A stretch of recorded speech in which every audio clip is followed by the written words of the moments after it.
Good afternoon, everyone. Last week in Pittsburgh, Pennsylvania, I announced my plan to rebuild what I refer to as the backbone of America through the American Jobs Plan. It's not a plan that tinkers around the edges. It's a once-in-a-generation investment in America, unlike anything we've done since we built the interstate highway system and won the space race decades ago. It's the single largest investment in American jobs since World War II. And it's a plan that puts millions of Americans to work to fix what's broken in our country. Tens of thousands of miles of roads and highways, thousands of bridges in desperate need of repair. But it also is a blueprint for infrastructure needed for tomorrow, not just yesterday, tomorrow. For American jobs, for American competitiveness. Last week, I said that once Congress is back from recess, I'd get to work right away because we have no time to lose. So here we are. Democrats and Republicans will have ideas about what they like and what they don't like about our plan. That's a good thing. That's the American way. That's the way democracy works. Debate is welcome. Compromise is inevitable. Changes are certain. In the next few weeks, the Vice President and I will be meeting with Republicans and Democrats to hear from everyone. And we'll be listening. We'll be open to good ideas and good faith negotiations. But here's what we won't be open to. We will not be open to doing nothing. Inaction simply is not an option. Now, since I announced this plan, I've heard from my Republican friends say that many of them say it's too big. They say, why not focus on traditional infrastructure? Fix what we've already got, the roads and the highways that exist and the bridges. I'm happy to have that debate, but I want to tell you my view. We are America. We don't just fix for today. We build for tomorrow. 200 years ago, trains weren't traditional infrastructure either, until America made a choice to lay down tracks across the country. Highways weren't traditional infrastructure until we allowed ourselves to imagine that roads could connect our nation across state lines. The idea of infrastructure has always evolved to meet the aspirations of the American people and their needs. And it's evolving again today. We need to start seeing infrastructure through its effect on the lives of working people in America. What is the foundation today that they need to carve out their place in the middle class, to make it, to live, to go to work, to raise their families with dignity, to ensure that good jobs will be there for their kids, no matter who they are or what zip code they live in? That's what infrastructure means in the 21st century. It still depends on roads and bridges, ports and airports, rail and mass transit. But it also depends on having reliable, high-speed internet in every home. Because today's high-speed internet is infrastructure. It depends on the electric grid, a grid that won't collapse in a winter storm or be compromised by hackers at home or abroad. It depends on investing in made-in-America goods from every American community, including those that have historically been left out: Black, Latino, Asian American, Native Americans, rural communities. Talk to folks around the country about what really makes up the foundation of a good economy.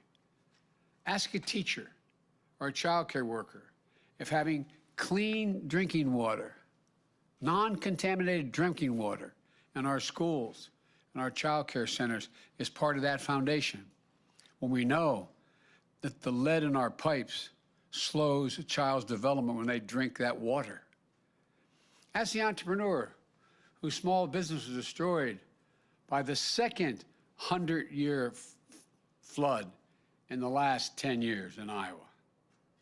Or wildfires in the West that burned 5 million acres last year, an area roughly the size of the entire state of New Jersey. more fires than ever. Or the devastating damage, seen more frequent and more intense hurricanes and storms on the East and Gulf coasts. Ask all those farmers and small business owners and homeowners whether investing in clean energy to fight the effects of climate change is part of infrastructure. Ask folks in rural America, where more than 35% of the people lack a reliable high-speed internet, limiting their ability to conduct business or engage in remote learning for their schools. Ask them whether investing in internet access will lead to better jobs in town, new markets for farmers, and better opportunities for their kids. And I'm serious about this. Ask the moms and dads in the sandwich generation, the folks carrying enormous personal and financial strains trying to raise their children and care for their parents, their elderly parents, or members of their families with a disability. Ask them what sort of infrastructure they need to build a little better life, to be able to breathe a little bit. It's expanded services for seniors. It's home care workers who go in and cook their meal, help them get around and live independently in their home, allowing them to stay in their homes, and I might add, saving Medicaid hundreds of millions of dollars in the process. It's better wages and benefits and opportunities for caregivers who are disproportionately women, women of color, and immigrants. Or ask our wounded warriors and military families. To my Republican colleagues in Congress, shouldn't we modernize VA hospitals? Update them? Many of them are more than 50 years old. How about the estimate 450,000 post-9/11 veterans with post-traumatic stress disorder, who when they make that emergency call, or their husband, wife, son, daughter makes that call to the VA hospital, Dad needs help, we have to bring him in. And they hear, you have to wait. We don't have room now. Come back, call me back in 8 days, 10 days, 12 days. Look at the more suicides in the military than people getting shot. Is it really your position, my friends, that our veterans don't deserve the most modern facilities that could catch that cancer diagnosis quicker, with access to better roads, cleaner water, high-speed internet that delivers information faster and more of it? Above all, infrastructure is about meeting the needs of a nation and putting Americans to work and being able to do and get paid for having good jobs. Plumbers and pipe fitters, replacing those literally thousands of miles of dangerous lead pipes. They're still out there. Everybody remembers what happened in Flint. There's hundreds of Flints all across America. How many of you know when you send your child to school, the fountain they're drinking out of is not fed by a lead pipe? How many of you know the school your child is in still has asbestos in the walls and lacks the ventilation? Is that not infrastructure? Line workers and electricians laying transmission lines for a modern grid, providing over 500,000 charging stations on the highways we are going to build to accommodate electric vehicles so we can own the future. Construction workers and engineers building modern hospitals and homes for American families.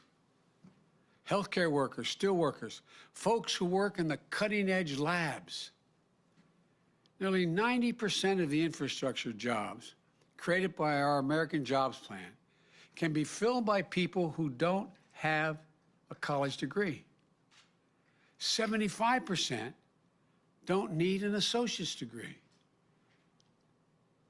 As I said last week, this is a blue-collar blueprint for increasing opportunity for the American people. It also includes the biggest investment in non-defense research and development on record. I promise you, it's not part of my speech, but I promise you, you're all going to be reporting over the next 6 to 8 months how China and the rest of the world is racing ahead of us in the investments they have in the future, attempting to own the future, the technology, quantum computing, investing significant amounts of money in dealing with cancer and Alzheimer's. That's the infrastructure of a nation. There's a new book out about how we've fallen behind. America is no longer the leader of the world because we're not investing. It used to be we invested almost 2.7% of our GDP in infrastructure. Now it's about 0.7%. When we were investing it, we were the leader in the world. I don't know why we don't get this. One of the only a few major economies in the world whose public investment in research and development has declined as a percentage of GDP in the last 25 years. Declined. The United States of America, that led the world.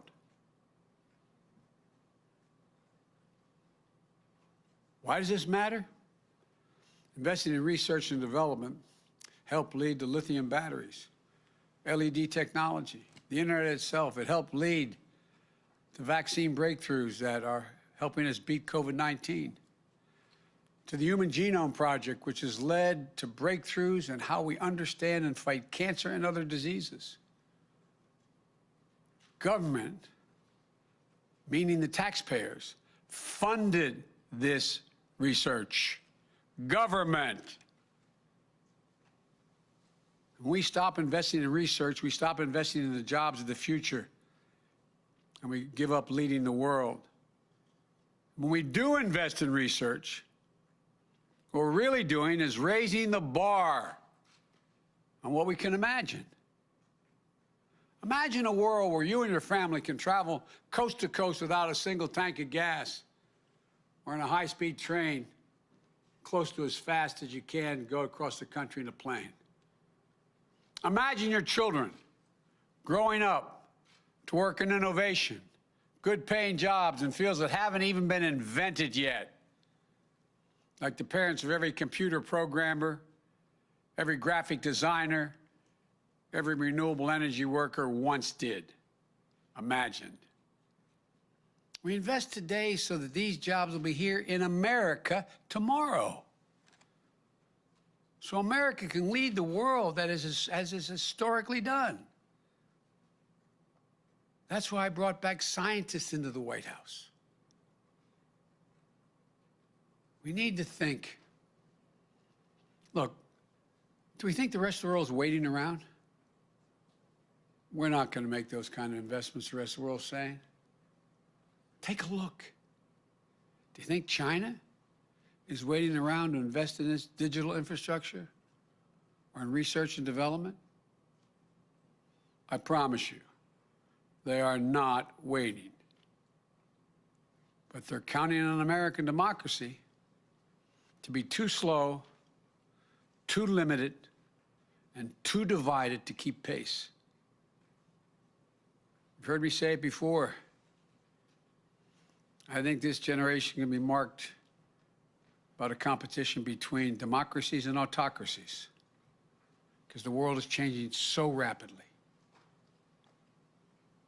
The autocrats are betting on democracy not being able to generate the kind of unity needed to make decisions to get in that race. We can't afford to prove them right. We have to show the world. Much more important, we have to show ourselves that democracy works, that we can come together on the big things. This is the United States of America, for God's sake. Of course, building the infrastructure of tomorrow requires major investments today. As I said last week, I'm open to ideas about how to pay for this plan, with one exception. I will not impose any tax increases on people making less than $400,000 a year. If others have ideas out there on how to pay for this investment, without violating that rule, they should come forward. There's all kinds of opportunities. Just list all the tax breaks that I find difficult to explain. Wealthy deductions, $360 billion if you cap them, top rate of 39%, which it used to be for years, all the way to the Bush administration, almost $250 billion, corporate minimum tax, and the fossil fuel giveaways of $40 billion, et cetera. I could go on. But let me tell you what I proposed, how to do it. We're going to raise the corporate tax rate. It was 35% for the longest time, which was too high. Barack and I thought it was too high during our administration. We all agreed 5 years ago that it should come down somewhat. But the previous administration reduced it all the way down to 21%. What I'm proposing is that we meet in the middle, 28%. 28% would still have lower corporate rates than any time between World War II and 2017. And will generate over $1 trillion in taxes over 15 years. New independent study put out last week found that at least 55 of our largest corporations use the various loopholes to pay zero federal income tax in 2020. It's just not fair. It's not fair to the rest of the American taxpayers. We're going to try to put an end to this. Not fleece them, 28%. If you're a mom and dad, a cop, firefighter, police officer, et cetera, you're paying close to that in your income tax. I've also proposed the global minimum tax, which is being proposed around the world, for U.S. corporations at 21%. Let me tell you what that means.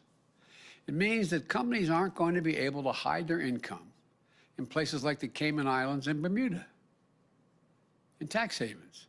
We're going to also eliminate deductions used by corporations for offshoring jobs and shifting assets overseas. They offshore the jobs, shift the assets overseas, and then don't have to pay taxes on all they make there. And we'll significantly ramp up IRS enforcement against corporations and the super wealthy who either fail to report their income or underreport it. Estimated that would raise tens of billions of dollars. It adds up to more than what I proposed in just 15 years. It's honest, it's fair, it's fiscally responsible, and it pays for what we need and reduces the debt over the long haul.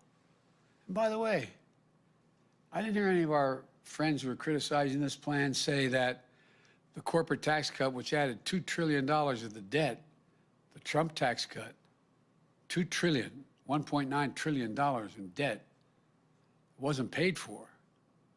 The vast majority of which went to the top 1% of the wage earners. I didn't hear anybody hollering in this recovery, the so-called, before I became president, this K-shaped recovery, where billionaires made $300 billion more during this period. Where's the outrage there? I'm not trying to punish anybody, but damn it, maybe it's because I come from a middle-class neighborhood. I'm sick and tired of ordinary people being fleeced. Let me close by saying this. Whatever partisan divisions there are around other issues, there don't have to be around this one. The divisions of the moment shouldn't stop us from doing the right thing for the future. These aren't Republican bridges, Democratic airports, Republican hospitals, or Democratic power grid. Think of the Transcontinental Railroad, interstate highway system, or the space race. We're one nation, united and connected. As I said last week, I'm going to bring Republicans to the White House. I invite them to come. We'll have good faith negotiations. And any Republican who wants to get this done, I invite them. We have to get these things done. We're at an inflection point in American democracy. This is a moment where we prove whether or not democracy can deliver, whether it can lay the foundation for an economy built from the bottom up and the middle out, not trickle-down economics from the very top. Whether it can lay a good foundation for good jobs in a 21st century economy. I tell the kids, the young people who work for me, told my kids, when I go on college campuses, they're going to see more change in the next 10 years than we've seen in the last 50 years. We're going to talk about commercial aircraft flying at subsonic speeds, supersonic speeds. Be able to figuratively, if we decided to do it, traverse the world in about an hour, travel 21,000 miles an hour. So much is changing. We have got to lead it. I believe democracy can come through when the American people come together. We saw it in the American Rescue Plan. We're seeing it with the Jobs Plan. The American Rescue Plan, which got so badly criticized, how many of my Republican colleagues you've seen gone on your stations or your newspapers and say, boy, people in my state really like it? Because it would be improper, having asked permission. The number of Republicans and Democrats who were hesitant have called me saying, God, this really works. Overwhelming majority of the American people, Democrats, Republicans, Independents, support infrastructure investments that meets the moment. So I urge the Congress, listen to your constituents, and together we can lay a foundation for an economy that works for everyone and allows America to remain the world leader. When we do that, I believe, as I said last week, that in 50 years from now, when people look back, they'll say, this was the moment together that we won America's future. I really believe that. Thank you all. May God bless you, and may God protect our troops. Thank you. Mr. President, are you willing to go lower than the 28% corporate tax rate? I'm willing to listen to that. I'm wide open to, but we got to pay for this. We got to pay. There's many other ways we can do it, but I'm willing to negotiate that. I've come forward the best, most rational way, in my view, the fairest way to pay for it. But there are many other ways as well, and I'm open. Will you have failed on your promise of bipartisanship if you don't get Republicans on board with this plan, your first plan passed along party lines? Look, what I said was I would try to work with my friends on the other side. There are things we're working on together, some of which we passed and some we will pass. But the last plan, I laid out what was available, what I was suggesting, and how I deal with it. And a bipartisan group came to see me. And then the Republican group came to see me. And they started off at $600 billion, and that was it. If they'd come forward with a plan that did the bulk of it, it was $1.3 billion or $4, 2 or 3, that allowed me to have pieces of all that was in there, I would have been prepared to compromise. But they didn't. They didn't move an inch. Not an inch. But for example, I am dealing with a bipartisan group that came to see me. Now it's about, what, 3-4 weeks ago when they came about computer chips and they said, look, we have to have our own supply. We have to work together. We're working on that. Chuck Schumer and I think McConnell are about to introduce a bill along those lines. So I'm prepared to work. I really am. But to automatically say that the only thing that's infrastructure is a highway, a bridge, or whatever, that's just not rational. It really isn't. I think the vast majority of Americans think everything from the sewer pipes to the sewer facilities to the water pipes, I think they're infrastructure. Anyway, thank you all so very much. What are you going to do on guns, Mr. President? I'll be talking to you about that, I think, the day after tomorrow. Ghost guns? Can you tell us what you told the King of Jordan, Mr. President? Are you concerned about the situation there? No, I'm not. Ask Cole to tell him that he has a friend in America. Stay strong.